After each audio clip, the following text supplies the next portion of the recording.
Beno, presenting the most interesting and entertaining character. रंगा। ओह।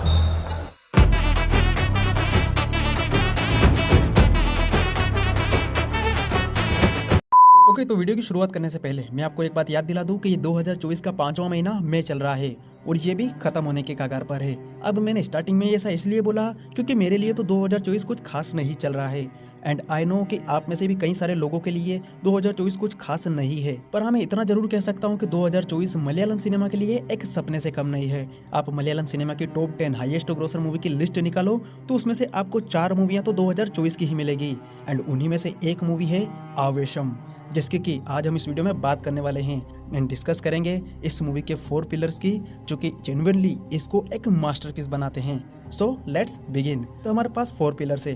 First is a plot, second is a student, third is a Ranga and fourth is a Ranga's main.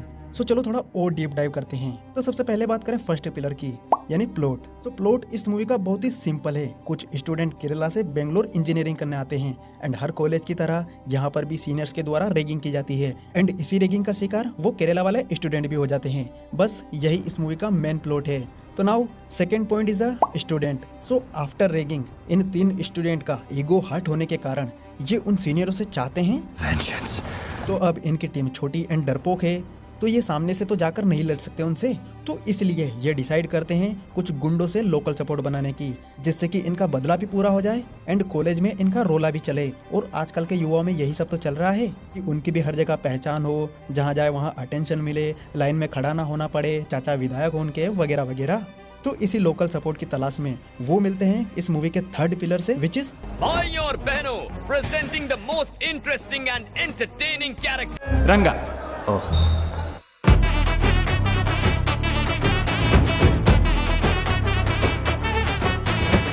कहने को तो रंगा का character एक funny, fearless and gangster है, but he is a more than that. लोगों को खुद मारने के बजाय अपने बंदों से मारने को कहता है जैसे वो किसी साम्राज्य का राजा हो जिसके हुक्म पर ही सारे काम होते हो। लोगों को मारते हुए देखना उसे ज्यादा पसंद है और अगर किसी को हर्ट होते हुए देखना मिस कर जाता है तो वो उसे फिर से रिपीट करने को कहता है, मानो कोई साइकोपैथ। खुद को रोते हुए अपने ही बंदों से छुपाता है जैसे कि मानो he is the man who is emotionless, unmovable, focused, जिसको बाहरी दुनिया से घंटा फर्क नहीं पड़ता, उसको कोई अंदर से तोड़ नहीं सकता। इसीलिए मैंने कहा this character is more than that, he is a complex character. Generally आप किसी भी कैरेक्टर के पास्ट को जानकर उसके फ्यूचर मोमेंट का पता लगा सकते हो, बट रंगा के नहीं, ही इज द अनप्रेडिक्टेबल। उसका अगला मूव क्या होगा ये समटाइम उसको भी नहीं पता होता है। एक क्षण में तो वो आपके साथ ऐसा रहेगा जैसे कि मानो आप उसके लिए सब कुछ हो, पर वहीं दूसरे क्षण में वो आपको अपनी मौत की तरह लगेगा।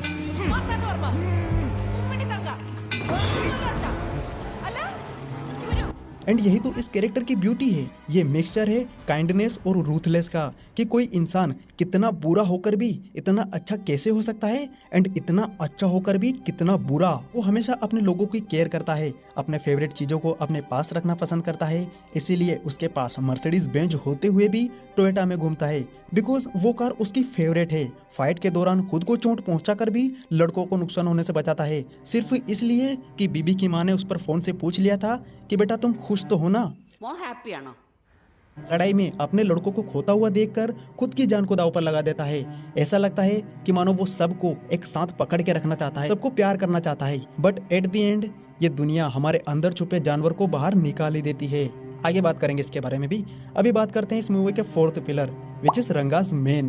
तो मूवी में रंगा के बंदों को सिर्फ पालतू पंटरों की तरह नहीं दिखाया है, उनको एज ए रंगा की स्ट्रेंथ के रूप में हमारे सामने लाती है ये मूवी। रंगा का लोगों पर हाथ न उठाकर अपने बंदों पर निर्भर होना, इससे बड़ा प्रूफ और भला क्या हो सकता है।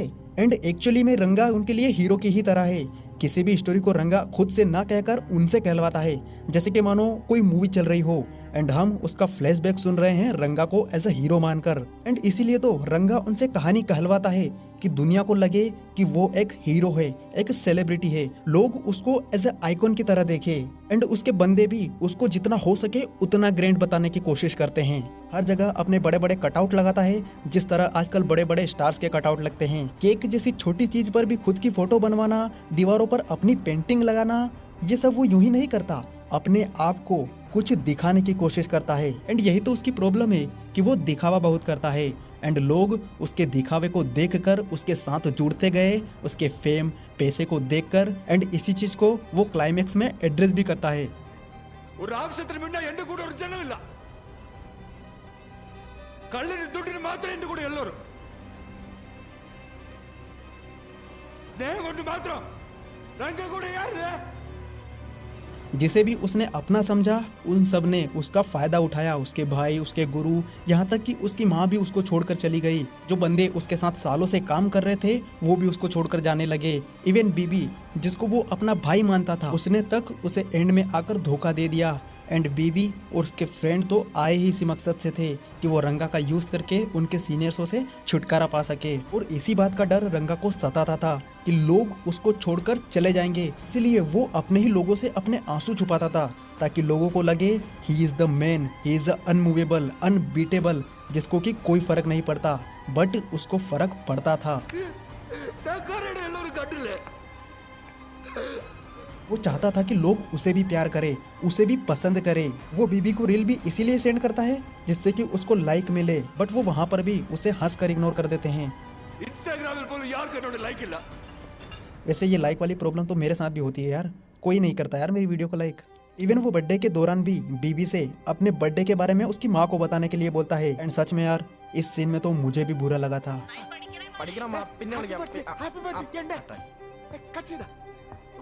भाई वो आपकी कितनी केयर कर रहा था स्टार्टिंग से, बट आपने उसको कभी समझा ही नहीं।